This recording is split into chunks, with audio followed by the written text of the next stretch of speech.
Hi, and welcome back to the Kung Fu Book Review. Today we're going to be talking about dynamic wall bag training. And interestingly, the author here is actually an organization called Guanggung, which basically they sell martial arts supplies. So they sell, Chinese training aids, so like wall bags and other bits and pieces. So you might think cynically that they're selling a book to sell their products, right? Which is partially true. But also I think that the authors, as you can sort of read in the introduction and forward, they're all really passionate martial artists, right? Who are involved in Chinese martial arts from a number of different disciplines. So they set up this business to sell supplies so that they could do the training that they like doing, right?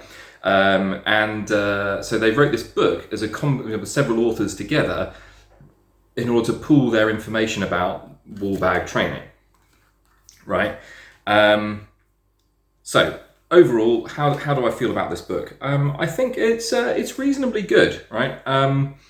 If you're going to do wall bag training, I would recommend that you do so under the supervision and instruction of a proper teacher, because it's a high reward but high risk practice. Because it's a conditioning practice, and you're going to produce you're actually trying to produce damage and stress in the knuckles, in the hands, in the joints, right?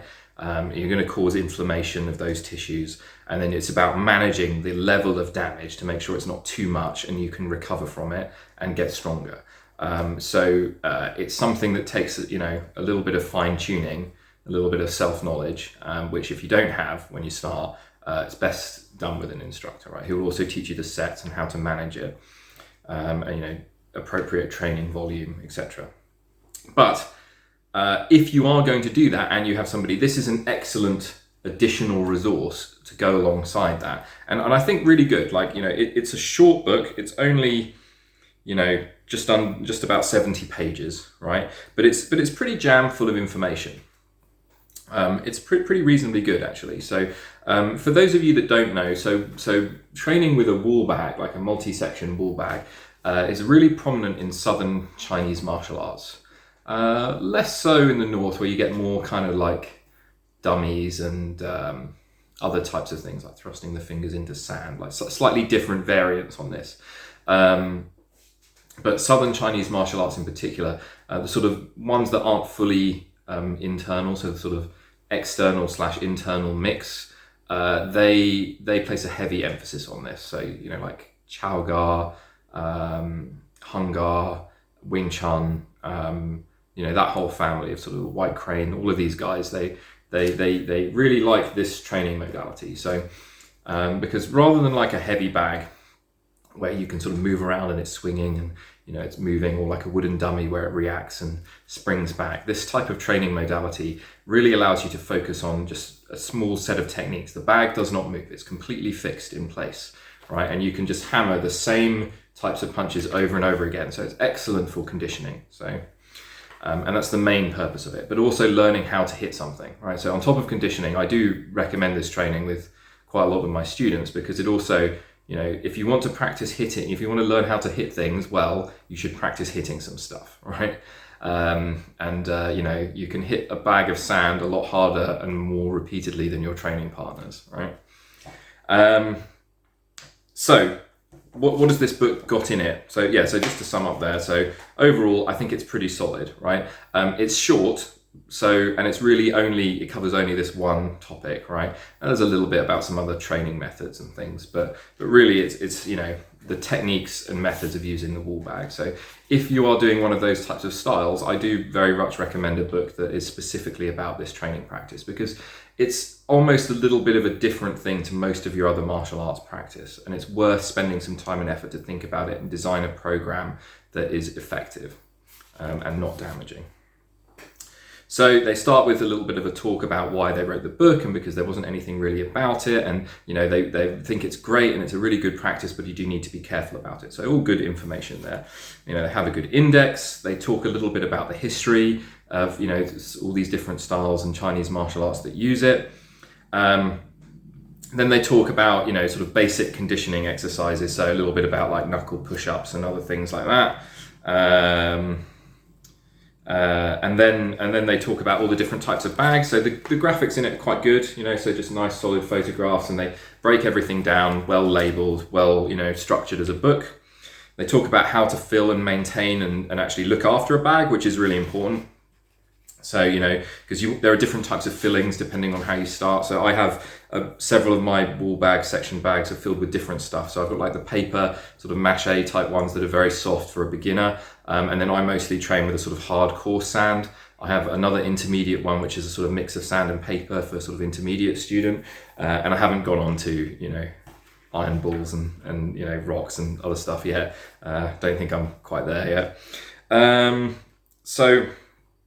They talk about, how to fill them, how to maintain them, how to look after them, how to stretch and mobilize the hands. Again, the figures are pretty good there, so how to prepare for practicing.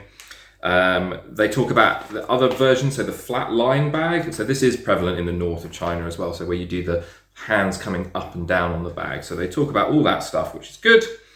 Different types of punches, a little bit of the eagle claw type stuff where you grip the bag, so you've got that extensor training as well, because if we're always in a contracted space, we're going to end up with imbalances between our extensors and the ones that pull back.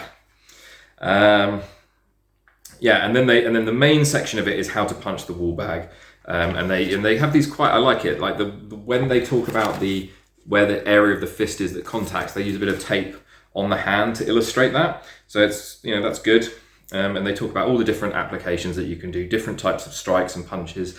And obviously the guys that did it do a different range of different styles. So there are some that might be familiar, and then there's some that might not be practiced in the style that you do. So pretty good.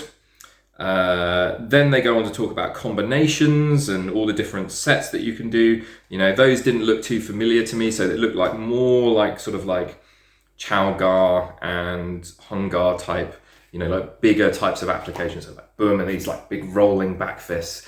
So it didn't look very Wing Chun-y to me. So whilst I do a Wing Chun wall bag set, which is focused around the different Wing Chun gates for most of my conditioning.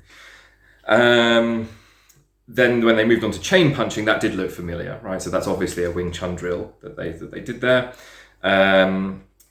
Also, another interesting section about these are more often found in weapon sets, so when you get hanging bags, but they also are empty hand techniques for that as well, especially for the fingers, because you don't want too much resistance on when you strike with the fingers, so just enough to have a hanging bag that you can get that extensor power going into.